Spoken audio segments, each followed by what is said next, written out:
Hey brewers, today I'm going to share 5 mistakes you definitely don't want to make. But that's not all. Stick around because I'm going to share a method to eliminate DMS by actually producing it on purpose. All right, let's hit it.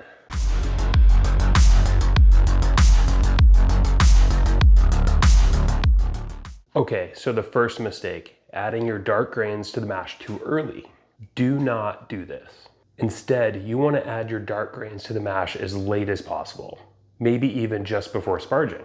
This is particularly true for styles that do not call for lots of roast, but do call for lots of color. This method is going to have major impacts to your flavors. Let's take Czech dark lagers for instance. You want no to moderate roast flavor in a Czech dark lager, according to the BJCP. But you do need quite a bit of color, dark color, if you want to go by the guidelines. So here's what I would do to get that super smooth flavor and get the SRMs you're looking for. Okay, so according to Gordon Strong, who holds the highest possible rank in the BJCP judging program, which is Grandmaster Judge, you should add your dark grains to the mash at the very end of the mash cycle, or even just before sparging.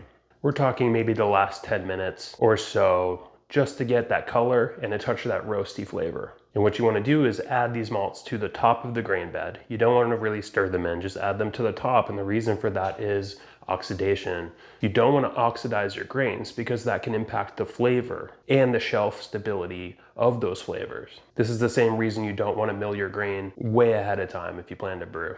Mill it that same day or maybe the night before. For beers that require little to no roast but a really dark color, like a Czech dark lager for instance, add your dark grains as late as possible. And use a dehusked dark malt to avoid any astringent, burnt, or acrid flavors. I would suggest Carafa 1, 2, or 3, Black Prince, or Midnight Wheat. These are great examples. Now for styles that do call for lots of roast but you still don't want that astringent quality coming from the grains, play with the timing. I've had success just mashing the full 60 minutes with dark grains, but I have noticed a softer profile when I add the grains in the last 10 minutes or so to the mash.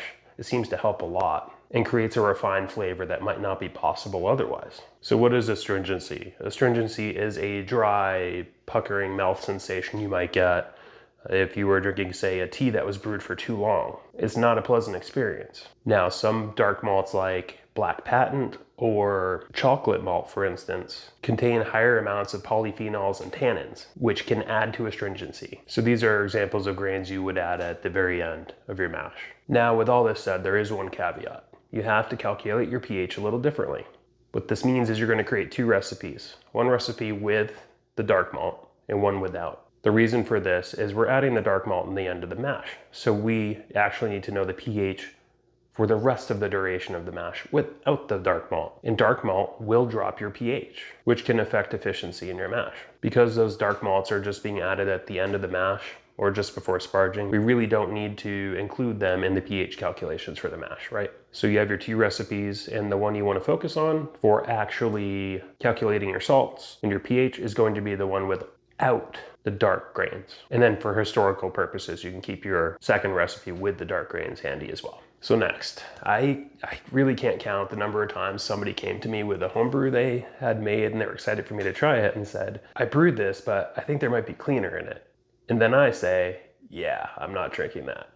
So not paying attention here could cost you all that time, energy, and money that you spent for curing, brewing, fermenting, conditioning, packaging that beer.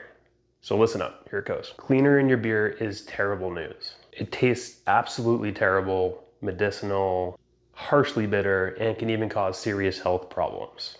Cleaners like PBW are severely alkaline. And if they enter your body, they can cause a host of health problems, including necrosis of soft tissues. That is not good news. When it comes to wondering if you have cleaner in your beer, if in doubt, throw it out. Don't mess with that. Just call it a day, brew it again, and move on. So one of the ways I find cleaner getting into beer is a little unexpected. If you're using PBW, for instance, which is notorious for this, and you notice there's still a slickness after you've rinsed several times over, and you're just not sure why the slickness won't go away, it's because the cleaner has a surface tension that can't be broken just by water. You need something else to help here. And something I figured out is you can use an acid sanitizer like Star San, spray it on that surface, and then try rinsing. I guarantee it will come off. The acid will also neutralize the severely alkaline pH, of course, with Star San being around 2 units pH and alkaline cleaner being north of 12. And what this means is that even if there is a little of a cleaner left behind, just a touch, it's not going to be as dangerous because the pH has been neutralized. And that's not to say you shouldn't be rinsing, guys. Please don't take that as my word saying, don't rinse, just spray with acid. That's not what I'm saying at all. You definitely want to get that cleaner off of there as much as possible. I personally rinse 3 or 4 times just for good measure. It's worth noting I have found this weird slickness doesn't hang around with alkaline brewery wash. I'm not sure why that is, but I really like using it. I recommend checking it out. If you'd like to pick some up, you can check for a link in the description. So next is failing to adjust your recipe for the hops you actually bought versus the ones you thought you would find. What do I mean by this? So imagine you built your recipe with 4% alpha acid Saaz going in at 60 minutes. But when you got to the brew shop, the actual alpha acid content they had was 2.5, which is pretty common for this year's crop, if you haven't noticed. So what this means is, of course, you're gonna have to get more hops than you thought you would. So just make sure to triple check your recipe and adjust accordingly. This is really simple, but to be honest, to this day, I sometimes flub this myself. I might be moving too fast and forget to check the values in Brewfather. And before I know it, I'm at brew day heating my water and my hops are way off in alpha acids. And then I need to either run to the brew shop or pick some hops from the freezer and go not according to plan. So I would just recommend working this check into your process so you don't come up against it on brew day and you can be well prepared that way. Now, this is a really weird one. So I recently ran into a problem where I had beer on gas for about 2 months at 40 PSI and 40 degrees Fahrenheit, and it still didn't carb.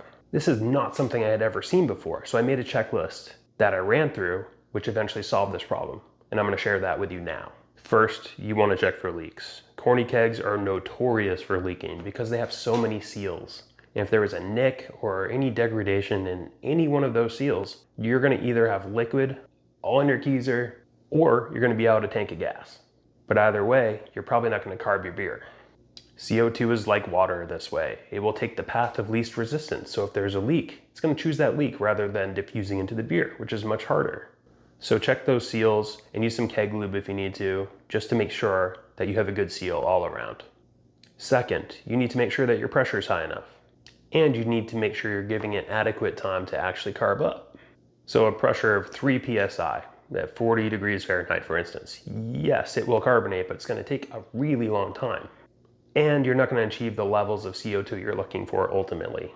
In other words, it won't be very carbonated. Now, to take care of all these calculations for you, Brewer's Friend has a good calculator for this, which I'll link in the description. Go check that out. It'll tell you what pressure, what temperature, and length of time to use to get to the desired carbonation level you're looking for. Finally, and my last point on this topic, this is the one that solved my carbonation issue for me recently. Try shaking the keg. This might make you nervous because yes, if there's oxygen in that keg, you're gonna be in bad shape. You're gonna oxidize your beer and it's gonna taste terrible and you might end up having to dump it or give it to that friend that doesn't really care. But if you've purged this keg with CO2 correctly, this should not be a concern. You'll be okay if there is just CO2 in the keg. So here's what I did. I took that keg out of my keezer, I purged it one more time with CO2 just to be sure, which I recommend you do, and I shook it for around 2 minutes. I then put it back in my keezer and it already had a little bit of carbonation, which was kind of funny. But then I left it for 2 or 3 more days and it was actually carbonated. So something about shaking it really just worked this problem out for me. Now going back a step, this viscosity issue is really worth considering if you need to crank out a beer quickly. Say there's a party coming up and you forgot to brew. You're gonna wanna aim for a lighter bodied beer with less residual sugars. The drier the beer is, the faster it will carbonate. And on top of that, you can use a Kvike strain like Lutra or Voss to ferment as high as you can, maybe around 95 degrees, and finish fermentation in about 12 to 24 hours. If you want to take it a step further, get a spunding valve and a pressure capable vessel and sponge that beer, which means you're going to carbonate it while it's still fermenting. So when it finishes, you can just transfer it and start drinking it. Now we're going to jump into what I think is the most interesting of all these topics. Purposely producing DMS in order to prevent it. It sounds crazy, right? Well, it's not, and here's why. So DMS is a flavor compound that comes from a precursor called SMM in malt. This is considered an off flavor in beer. And to describe it, it usually tastes like you just opened a can of creamed corn. It's a pretty strong off flavor. Now, traditional knowledge recommends that we do a 90-minute boil to drive off DMS through steam. This is especially true when you're using a lighter malt, say Pilsner malt, but modern malts have really worked this problem out for the most part. However, DMS is still a thing. SMM is still in your malt. Even if it's highly modified, it's still there in some quantity, so you're gonna get DMS at some point. So here's the novel research that's happening. Get ready for this. What I'm about to say is documented by Taylor Karen at Craft Beer and Brewing. And the article discusses the idea of performing something called a DMS rest. This is something I had not heard of before. What this means is you're holding your wort between 160 and 180 degrees Fahrenheit to convert as much SMM to DMS as possible and drive it off by making it volatile. And this all happens before you even start the boil. So Karen ran this experiment using a grain bill that had the most pale malts they could find. They range from about 1.2 to 2.2 Lovibond. That's because pale malts tend to have more SMM and therefore will have more DMS. So using this grain bill, they mashed it, collected the runnings, and then proceeded to hold this wort at the 160 to 180 degree Fahrenheit DMS rest zone.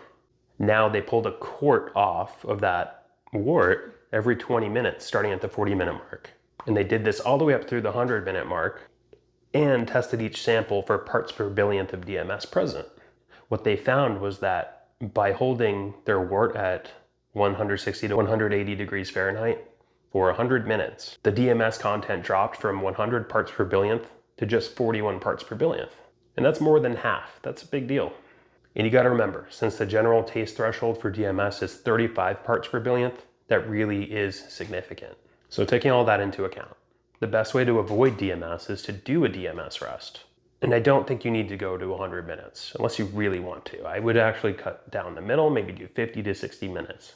You're gonna find that your DMS content is probably cut about in half at that 50 to 60 minute mark.